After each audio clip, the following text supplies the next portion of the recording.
Alright, let me ask you a question. Do the first few seconds of this track sound familiar?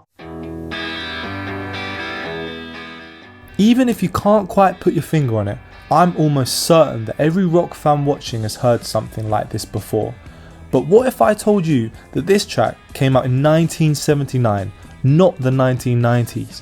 And even wilder, what if I told you it was by a Croatian band called Parni Valjak, not some Seattle group named Nirvana? Nirvana's bassist Chris Novoselic grew up in Croatia, then part of Yugoslavia, and almost certainly heard this track during his teenage years. Now, I'm not from the region myself, but I'm obsessed with XU music, and hopefully, by the end of this video, you will be too. To understand the sound, we have to understand the environment it grew in. Yugoslavia was a socialist country, but thanks to its non-aligned position, far more Western culture was allowed to seep in. So while the Beatles were changed in the UK, their records were also quietly passing hands in Belgrade, Sarajevo and Zagreb. And by the mid-60s, Yugoslav kids weren't just listening to these records, they were creating their own. And one of the first to make waves? Indexi, a Sarajevo band formed in 1962. They brought melody, melancholy and experimentation, marking the start of a true Yugoslav rock identity. And from there, it exploded.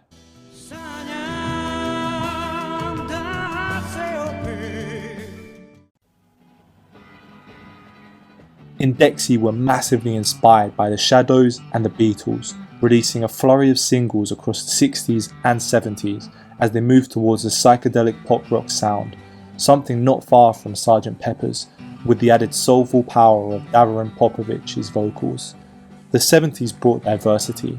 Bands like Grupa and Smack mixed Deep Purple inspired hard rock with Balkan folk.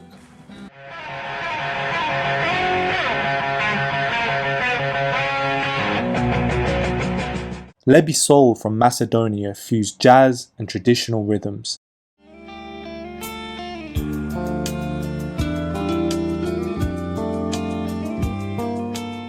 Taking the band Time as an example, we see how organic the scene was as individual members of groups chopped and changed and launched their own solo careers. Tihomir Asanović, the keyboardist from Time, released jazz-funk classic Majko Zemljo in 1976, featuring vocals from legendary female vocalist Josipa Lisac on the track Ostavi Trag.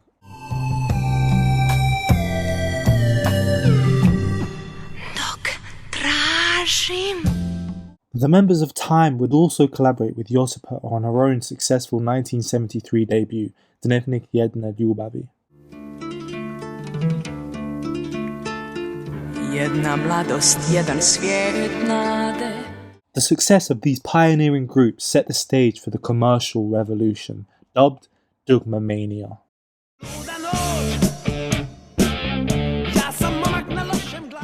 In 1974, one of the most renowned rock groups ever formed in Yugoslavia came to prominence, the Sarajevo-based Bijelo Dugme, with Željko Bebek as lead vocalist and infamous Goran Bregović on guitar. With many foreign rock bands visiting Yugoslavia, like Deep Purple in 1975 and the Rolling Stones in 1976, demand was high for rock. Bijelo Dugme capitalized on this by blending traditional rock with Balkan folk. The mix became known as shepherd rock. Their third installment, Bitanga I Princeza, or The Brute and the Princess, was a massive hit, selling over 300,000 copies and cementing their status in Yugoslav rock history. Umro je drug Tito. In May 1980, Yugoslavia's longtime leader Josip Broz Tito passed away. He had been a central figure in holding the country together, seen by many as a symbol of unity. After his death, uncertainty grew, and the cracks within the federation began to show.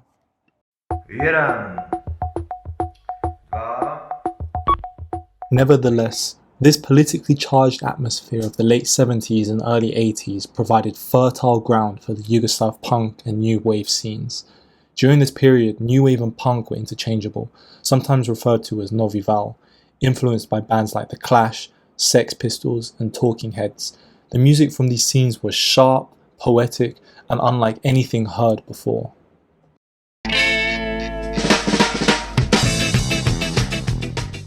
Charlo Acrobata, translating to Charles the Acrobat, a popular nickname for Charlie Chaplin, was somewhat of a supergroup before each member's respective stardom. Combining punk, new wave, dub, and experimental rock, they were pioneers in the Novi Val sound. Releasing their debut LP in 1981, and also collaborating with two more pioneering bands, Idoli and Električni Orgazm, on the compilation record Pagid Aranžman.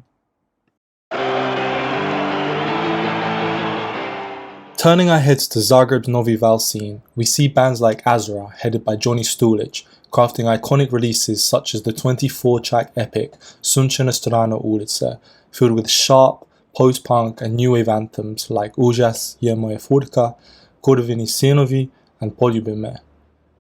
Another Zagreb band, Haustor, fronted by Darko Rundek, were heavily influenced by world music.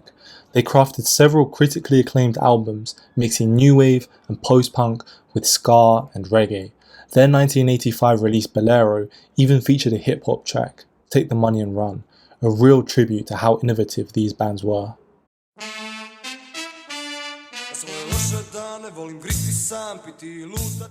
Every city had its own unique scene and movement. Sarajevo was home to the New Primitives, an abstract and satirical movement founded by Zabranjeno Pušenje and Elvis J. Kurtovic and his Meteors. Adopting a garage rock DIY punk sound, Zabranjeno Pušenje released some surreal work like their debut Das ist Folter, a 1984 release wrapped in explosive satire, featuring tongue-in-cheek lyrics about assaulting hippies and an ode to Zenica prison that mirrors Johnny Cash's San Quentin. It's filled with hyper-local references, dishing out some fascinating social commentary on the Rasputotsia mining disaster in 1982 and the 1984 Winter Olympics held in Sarajevo. In the 1980s, Ljubljana became a hub for musical experimentation, from jazz rock and punk to industrial and synth pop, but perhaps no act was more striking than Laibach, the martial industrial band that would go on to inspire the likes of Rammstein. Laibach courted controversy from the start. Their stark imagery and performances, which parodied nationalism and militarism, led to bans and censorship across Yugoslavia, but rather than fade, they gained a cult following, seen as dissidents, provocateurs, and artists ahead of their time. Over the years, that rejection turned into recognition, and eventually, Laibach became national icons. Unbelievably, they would even go on to play a concert in Pyongyang, the first band to ever do so.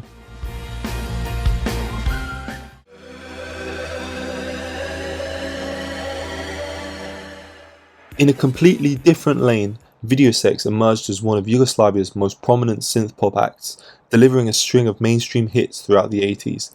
Their debut album, Videosex 84, quickly put them on the national radar. Ironically, the band's provocative name was reportedly suggested by two members of Laibach, a fitting reminder of just how interconnected even the most contrasting scenes in Yugoslavia could be.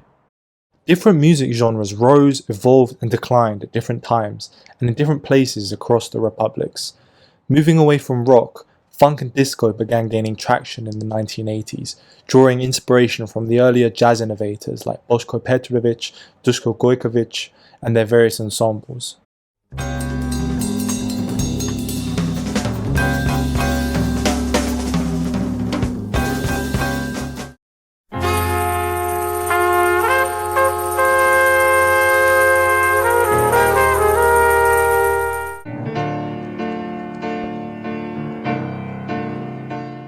This foundation, along with the experimental energy of jazz rock bands like Time, set the stage for something new.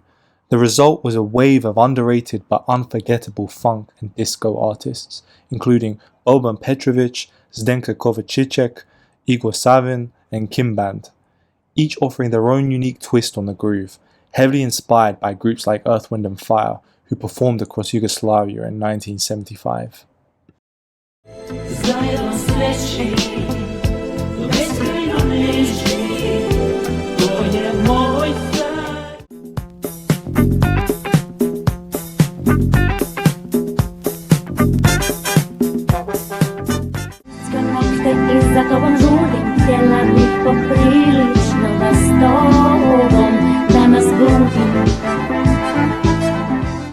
Okay, I need to pause for a second, because honestly, I could go on forever listing bands.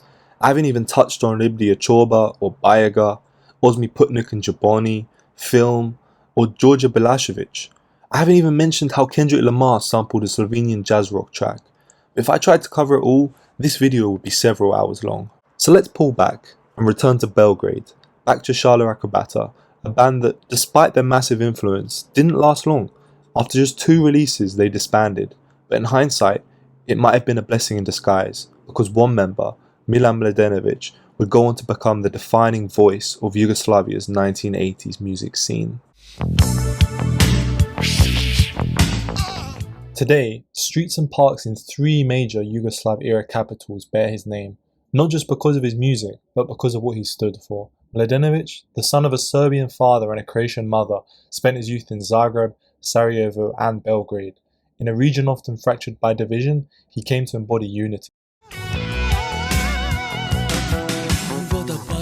In 1981, Milan reunited with former bandmate Gagi Mihailović to form Katarina II, or Catherine II, with Magi Stefanović on keys, Bojan Pečar on bass, and Ivan Vidović on drums. The band released one self-titled album before dissolving yet again, but from its ashes emerged a new name, Ekaterina Velika, Catherine the Great. Under this now iconic name, they released 5 remarkable albums throughout the decade, cementing their legacy.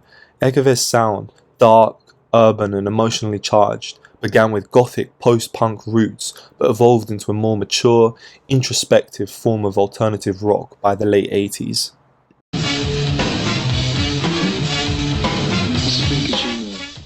Meanwhile, Šalo Akrobata's bassist, Dušan Kojić, known as Koja, took a different path. He formed Disciplina Kičme, a band built on raw energy, distorted bass and fast, spitfire vocals.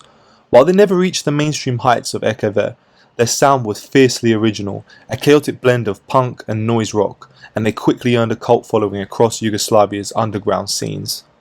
Like Koja, Milan Mladenović never stopped evolving. Even into the early 90s, he continued pushing musical boundaries. At one point, he travelled to Brazil to collaborate with longtime friend and visionary producer Mita Subotić, better known as Suba or Rex Elusivi. The result was Angel's Breath, an experimental fusion of Latin rhythms and Yugoslav rock, a project that in truth feels otherworldly. Suba himself led a fascinating artistic journey, one that deserves its own deep dive, perhaps at another time. Though Ekaterina Velika found critical and commercial success, the story of its members is deeply tragic. Not long after returning from Brazil, Milan Mladenović spent several months in hospital. Sadly, in 1994, he died of pancreatic cancer at just 36, and with his passing, Ekaterina Velika came to an end. In the years that followed, all 5 original members would pass away prematurely. The last was Maggie, who died in 2002 under equally heartbreaking circumstances. During this time, war erupted across Yugoslavia. The once diverse music scenes fractured, just like the country itself.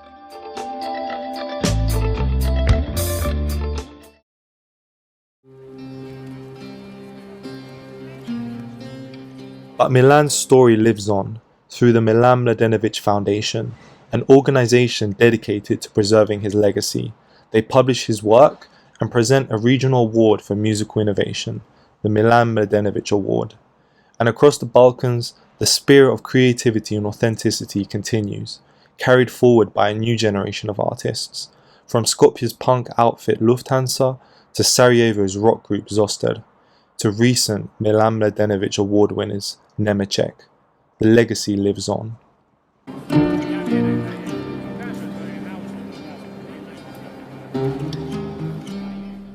I hope you enjoyed this video. It's a personal project that grew out of the work I've been doing over at xumusic.org. If you liked it, give it a thumbs up, subscribe, and check out the site for more deep dives into XU music. And drop your favourite XU track in the comments.